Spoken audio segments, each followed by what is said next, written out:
Bonjour tout le monde, on se retrouve aujourd'hui pour une nouvelle vidéo suivi lecture. Donc la dernière fois on se quittait avec Casco Bay de William G. Tapley, donc le second tome de la trilogie Les Mystères de Stoney Calhoun, que je vous disais avoir beaucoup aimé. Donc j'avais beaucoup aimé le premier tome, j'avais beaucoup aimé ce début de second tome, et puis je l'ai terminé, donc c'est un bilan très positif. Vraiment, comme la première histoire de Stoney Calhoun, j'ai beaucoup aimé. J'adore la plume de William Tapley. Je trouve qu'il écrivait, il est décédé, je trouve qu'il écrivait vraiment très bien. Il nous décrit les paysages du Maine. Voilà, on est vraiment enveloppé dans l'histoire, on est vraiment pris dans l'histoire. Donc c'est un polar.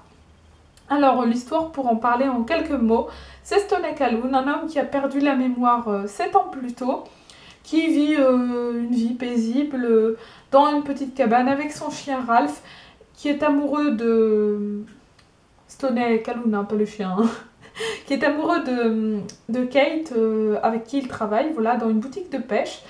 Et donc son travail, c'est de vendre des articles de pêche, mais aussi de guider les gens s'ils le souhaitent, de les guider en tant que pêcheurs. Donc dans ce second tome, Stoney va partir en vadrouille pour guider un de ses clients, et ils vont découvrir un corps carbonisé sur une petite île. Donc Stoney va appeler son ami le shérif Dickman pour qu'il enquête là-dessus, et va vouloir être en retrait par rapport à cette histoire. Seulement les événements le rattrapent et il va se retrouver malgré lui emmené dans cette histoire, puisqu'il va retrouver ensuite son client avec qui il était lorsqu'ils ont trouvé ce corps, qui lui est chez lui, chez Stoney, mort. Voilà, il est sur sa terrasse comme s'il l'attendait et quelqu'un lui a tiré dessus. Donc du coup Stoney se demande qui se cache derrière ces meurtres et va enquêter avec le shérif.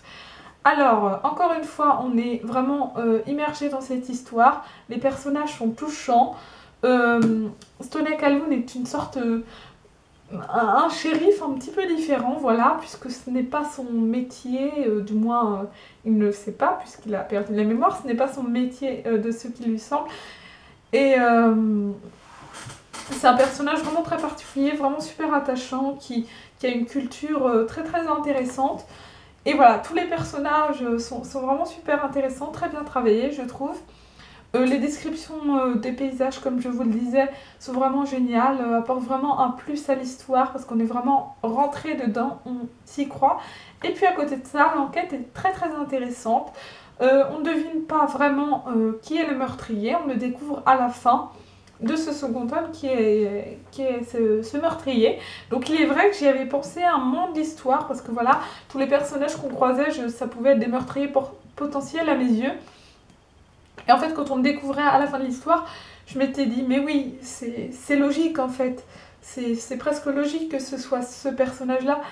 Mais c'est vrai que j'ai mis du temps à trouver et je n'étais vraiment pas sûre de moi. Donc voilà, franchement, un gros point positif, un gros bilan positif pour ce livre. C'est pas un coup de cœur, mais presque. C'est vraiment une lecture super sympa que je vous recommande. La trilogie, ça peut se lire indépendamment, donc il y a 3 tomes. Le premier, Dérive sanglante, le second, Casco Bay, et le troisième qui est Dark Tiger. Donc ils sont tous en poche, sauf Dark Tiger, qui n'y est pas encore, mais qui ne devrait pas tarder à l'être, je pense. Et je pense que je le lirai bientôt aussi, parce que j'aime vraiment beaucoup. Puis ensuite, une lecture un petit peu moins réjouissante, malheureusement. J'ai lu le premier tome d'un manga qui est Tokyo Underground 2 à Akinobu Uraku, que j'avais acheté à Noz il y a quelques temps déjà. Et donc c'est l'histoire... en fait, il y a sous la capitale du Japon, il y a ce qu'on appelle un Tokyo Underground, et il y a des gens qui vivent là-dedans, notamment Chelsea, une héroïne qui sait se battre, qui protège la princesse Ruri. Et donc ils vont faire la découverte de Lumina, donc celui qu'on voit là, je suppose, le personnage principal. Donc il y a beaucoup de bagarres, beaucoup d'action, un petit peu d'humour, voilà. Il y a même un peu trop de bagarres, je trouve, et on voit rien au niveau des bagarres, au niveau du dessin, c'est trop serré à certains moments, et du coup ça fait qu'on voit pas bien le truc. Le dessin, je n'ai pas trop accroché, notamment à cause de ces cases un petit peu trop serrées, un petit peu trop d'action, un petit peu trop de mouvement, un petit peu trop de bagarre, et du coup ça faisait que ça ressemblait pas à grand chose, à mon avis. Donc voilà, j'ai pas tellement accroché au dessin, et en plus de ça, j'ai pas vraiment accroché à l'histoire non plus. Je me suis un petit peu ennuyée, malgré l'action qu'il y avait. J'ai franchement pas adoré cette lecture, et donc je suis quasiment certaine, disons même, je suis certaine de ne pas poursuivre cette série.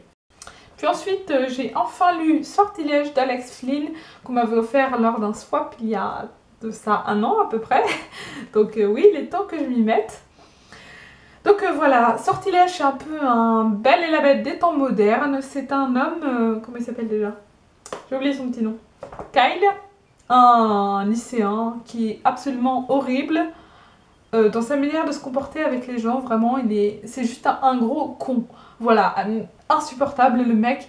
J'avais envie de le buter. Je ne pouvais pas le blairer, clairement. Je suis désolée de parler comme ça, mais ce personnage m'a énervé au plus haut point. Il est prétentieux, arrogant et méchant. Voilà, il se moque de ceux qui sont plus pauvres et moins beaux que lui, parce que c'est un bel homme qui a beaucoup d'argent. Voilà, son père est un homme puissant, on va dire, qui est pété de thunes. Donc voilà, ce gars est un pourri gâté, prétentieux et très très con. Donc, tout bonnement insupportable, tout simplement le genre de personne que je déteste, à qui je refuse de parler, que je ne peux pas avoir en peinture. Donc voilà, les premières pages m'ont beaucoup énervée à cause de ce personnage imbuvable. Et donc il est tellement imbuvable qu'une sorcière va décider de lui jeter un sort qui va le rendre monstrueux physiquement, autant qu'il est à l'intérieur. Donc du coup, il a des poils, des griffes, voilà, il ressemble vraiment à un monstre, contrairement à ce qu'on pourrait croire sur la couverture, hein, où il n'a qu'une partie du visage. Voilà, il est pas moche, mais je ne comprends pas trop cette couverture, c'est celle du film. J'ai un petit peu de mal à comprendre pourquoi ils n'ont pas mochi l'acteur, mais bon. Donc voilà, il devient monstrueux, et il a 2 ans pour trouver l'amour, pour se faire aimer et aimer une fille. Et donc il doit l'embrasser. Seulement, avec cette apparence-là, et avec cette mentalité-là en plus, c'est très compliqué. Donc il va un peu se renfermer sur lui-même, comme dans La Belle et la Bête, avec la bête qui se renferme sur lui-même et qui vit tout seul. Donc là c'est un petit peu la même histoire, sauf que c'est des temps modernes et ça se passe à New York. Donc au final il va rencontrer une personne, hein, vous vous en doutez bien. Donc ce que j'en ai pensé, c'est que c'est une lecture très sympa, une lecture pour ados qui se lit vraiment très vite, très simple, vraiment très divertissant. Mais à côté de ça, c'est pas forcément super recherché puisque c'est très très prévisible. Je connaissais déjà la fin avant d'être arrivée à la moitié du bouquin. Enfin, voilà, pour dire, si vous cherchez quelque chose d'un petit peu compliqué, d'un petit peu recherché, ne vous plongez pas dans ce livre. En revanche, si vous cherchez quelque chose de très simple, qui se lit très bien, avec une écriture fluide, n'hésitez pas à vous lancer dedans parce que c'est de la young adulte. C'est vrai que ça peut être bien de temps en temps d'en lire un petit peu, des trucs un petit peu plus divertissants, pas compliqués, pas durs à lire, pas horribles, etc. Donc voilà, une lecture sympa, mais qui ne me laissera pas un souvenir impérissable néanmoins. Comme je suis à fond dans les Walking Dead depuis quelques temps, j'ai lu le tome 8. Donc Une vie de souffrance, toujours de Robert Kirkman et Charlie Adler. Alors, dans ce tome-ci, il y a pas mal de choses qui se produisent. Hein. Pour dire 2-3 mots, les personnages principaux, le groupe de survivants se fait attaquer. Voilà, ils s'attendent à une attaque et ils se font attaquer. Donc voilà, c'est un truc où il va y avoir pas mal de morts, ne vous en faites pas, je ne vous dis pas qui. Ceux qui ont vu la série ou lu le livre savent à peu près de qui et de quoi je parle. Hein. Je ne veux pas trop m'étendre sur les spoils quand même. Mais voilà, il y a pas mal de décès auxquels je m'attendais plus ou moins, puisqu'il y a quand même quelques incohérences avec la série, il ne faut pas l'oublier, il y a même beaucoup d'incohérences avec la série. Mais voilà, je m'attendais plus ou moins. Et la fin, voilà, tu te dis mince, c'est pas possible. Donc celui-ci, c'est franchement pas très réjouissant. Ils avaient pourtant eu une accalmie dans le tome 7 qui ne présageait en fait que des choses encore pires, encore plus horribles et encore plus dramatiques pour le tome 8. Et moi je trouve ça super parce que j'accroche énormément. bien plus que j'accroche à la série. Au final, j'aime tellement plus. Donc voilà, n'hésitez surtout pas à vous lancer dans Walking Dead, hein, c'est vraiment très très cool. J'ai même pas raconté l'histoire. Il y a des zombies, c'est une apocalypse zombie. Voilà. Je pense que tout le monde connaît, mais c'est vrai que j'ai même pas pensé. J'ai tellement l'habitude d'en parler sur les suivis que pour moi il allait de soi que vous saviez, alors que pas forcément. Et donc voilà. Je vous recommande, mais je vous recommande plutôt de commencer par le tome 1. Niveau sang, truc un peu dégueulasse, les comics ça va. C'est surtout au niveau psychologique que ça se joue, mais au niveau du dessin, c'est vraiment très abordable pour tout le monde. Un petit peu plus que dans la série, mais au niveau psychologique, c'est pire que dans la série. Voilà, pour vous donner un ordre d'idée. Ensuite, j'ai lu Réparer les vivants de Maëlys de Kerangal. Donc, on me conseillait depuis quelques temps, que j'ai envie de lire depuis quelques temps. Voilà, il est paru dernièrement. Donc, je l'ai enfin lu et franchement, un bilan très positif pour cette lecture, dont je vais vous parler tout de suite. Donc, c'est Simon, un jeune homme de 20 ans, me semble-t-il, qui va avoir un accident et qui est en, comment on dit, en mort cérébrale, un truc comme ça. Voilà, donc il veut mourir. Et on propose à ses parents de prendre son cœur, son foie, ses poumons, enfin ses organes, pour les donner à d'autres personnes. Donc, Réparer les vivants, c'est une histoire de transplantation cardiaque. Donc voilà, on va suivre ces personnages, à la fois cette famille qui doit faire face à ce deuil, à ce drame, et à la fois la personne qui va recevoir le cœur. Voilà. Grosso modo, c'est ça. Il y a assez peu de dialogues. Les dialogues sont tout simplement implantés directement dans le texte. Je ne sais pas trop comment vous dire, mais plantés directement dans le texte. Personnellement, ça ne m'a pas dérangé. C'est déroutant au début, bien sûr. C'est un petit peu déroutant, mais je m'y suis faite. Et j'ai vraiment beaucoup aimé parce que Maëlys de Kerangal, disons qu'elle sait mettre... qu'elle sait bien placer ses mots et c'est très bien écrit, c'est très joli, c'est très beau, c'est très émouvant, je trouve. J'avais entendu quelqu'un qui disait que c'était pas facile parce qu'elle se mettait trop loin de ses personnages et de ce qui se passait, voilà, que c'était un petit peu froid en fait. Personnellement, je n'ai pas trouvé ça froid. J'ai été émue à certains moments, mais pas au point de pleurer parce que ça racontait de façon à ce que ça ne nous fasse pas verser des torrents de larmes. En tout cas, ça n'a pas été mon cas, mais c'est quand même une histoire très touchante et pas forcément facile. Et très intéressante aussi parce qu'on en apprend un petit peu plus du coup sur ces transplantations. C'est super intéressant de connaître ça un petit peu plus en profondeur. Donc voilà, Réparer les vivants que je vous recommande vraiment. Une chouette lecture qui est sortie il n'y a pas longtemps. Il n'est pas très cher pour un grand format, 18,90 €. Donc personnellement je l'ai emprunté, mais si vous êtes branchés, bah, n'hésitez pas parce que ça les vaut. Vous savez peut-être que je suis devenue totalement accro à la maison d'édition Gallmeister. Je vous en ai déjà parlé plein de fois. Et donc, un nouveau Gallmeister, tout comme Casco Bay, qui est édité chez eux. Donc là, c'est Comment tout a commencé, de Pete Fromm. Rien à voir avec Casco Bay, ce n'est absolument pas un polar, c'est pas le même auteur, mais c'est de la littérature américaine et un peu le côté nature writing qu'on retrouve dans Casco Bay et qu'on retrouve en principe dans tous les livres de la maison d'édition Gallmeister. Il faut noter aussi que les auteurs écrivent généralement, ou du moins pour le moment de tout ce que j'ai lu, très bien. Donc voilà, je fais la petite pub pour cette maison d'édition Gallmeister. Je vous le recommande, c'est vraiment top. Il y a de tout, il y a vraiment de quoi trouver un truc qui va nous plaire, que ce soit un polar ou un roman contemporain, tout ça, absolument pas horrible. Il y a des livres plus gros, plus courts, voilà. Faites des recherches, n'hésitez pas. Donc parlons du livre, hein, parlons peu, parlons bien. Donc Comment tout a commencé, c'est l'histoire de Abilene et son frère Austin qui a 15 ans, elle en a 20, qui passent leur temps à s'entraîner au baseball parce qu'elle veut qu'il soit pris dans l'équipe de son lycée puisqu'elle n'a pas été prise malheureusement. Donc voilà, ils passent leur temps à s'entraîner, ils sont vraiment très très proches. Il y a vraiment un lien très très fort entre ce frère et cette sœur qui est tout simplement impressionnant. Seulement, ils vont découvrir que Abilene a quelques petits problèmes. c'est-à-dire qu'elle est bipolaire, autrement dit, elle est maniaco-dépressive. Et donc voilà, Austin refuse de voir que sa sœur a des soucis, voilà, elle est malade, entre guillemets. Elle refuse de voir ça et tient absolument à défendre tout ce qu'elle peut faire et il ne comprend pas ce qui se passe. Donc voilà, c'est une histoire d'amour entre un frère et sa sœur. C'est une histoire de maladie aussi, voilà, de maladie mentale, même si ce n'est pas forcément la maladie mentale la plus horrible qui soit, hein, mais c'est une histoire de maladie quand même. Très intéressant parce que ça nous permet de découvrir un peu la chose.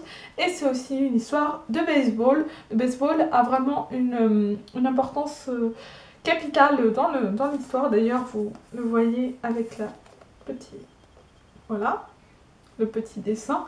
Donc voilà, c'était un roman que j'ai dévoré. Donc je l'ai lu hier. J'ai passé vraiment presque toute ma journée à lire. Et je l'ai lu presque d'une traite. Voilà, j'ai fait quelques pauses parce que à force de lire, on a mal aux yeux, on a mal au coude ou au dos ou n'importe où, selon la façon dont on a installé. Hein. Je pense que ça vous le fait aussi, vous installez mal pour lire. Donc moi, personnellement, je m'allonge sur le ventre. Ce qui est trop cool parce qu'on n'a pas besoin de lire, de tenir le livre. Mais ce qui est horrible parce qu'à la fin, on a juste trop mal au coude et au dos. Donc voilà, j'avais mal au dos, au coude, donc je faisais quelques pauses. Mais bref, sinon, à part ça, j'ai passé vraiment tout mon temps à lire parce que ce livre était tellement prenant. J'avais juste envie de connaître la fin. Donc les personnages sont attachants tous à leur manière, franchement, je les ai bien aimés, que ce soit Austin ou même sa sœur, ou même les parents qui sont moins importants mais qui ont leur importance quand même.